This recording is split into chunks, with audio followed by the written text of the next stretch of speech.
This is one of the last times I'm going to have my dear friend Bob behind the camera over there.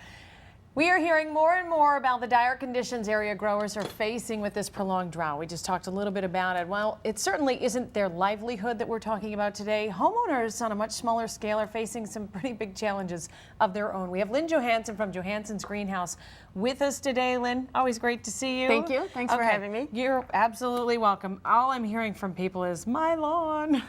What do we do? It is really a challenge, and the problem with lawns now is lawns can traditionally go dormant, but we're getting to the point where we're crossing the line on that. As the soil temperature rises and maintains a high level of 80 degrees or above, an inch below the soil, your lawn will actually die. So that means what? Replanting for a lot of... You can replant, or the other thing you can do is prevent it. The best thing to do is to give your lawn about an inch of water every 2 weeks.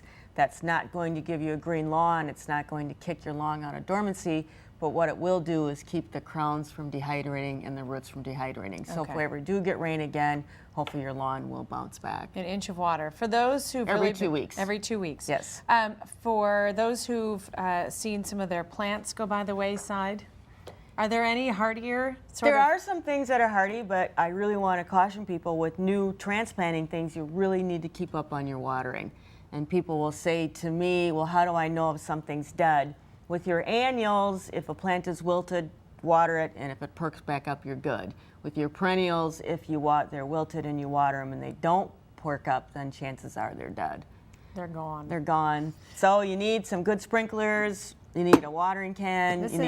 That's fertilizer. The other problem you're seeing is to keep your baskets looking like this, because you're watering so much, you're flushing out all the food or the nutrients. So you really need to keep up your fertilizing.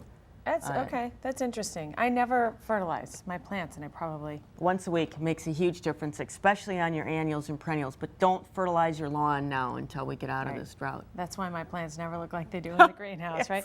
I've also talked to some people who are really having some problems, I think, with blossom end rot. What does that look like? Do you have an example? I don't have an example of it, but what it is, all your fruiting vegetables can get it. Tomatoes are the most common thing. That's exactly what it is. And what happens, it's actually a physiological problem with your tomatoes or the plant. It's not an insect, it's not a fungus, it's not a disease.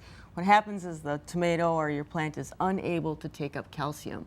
So what it causes is that leathery looking on the bottoms of the tomatoes. And what you can do is keep your pH level at about 6.5. And you can also spray, which a foliar spray, once you see it. It is a little bit easier to prevent it.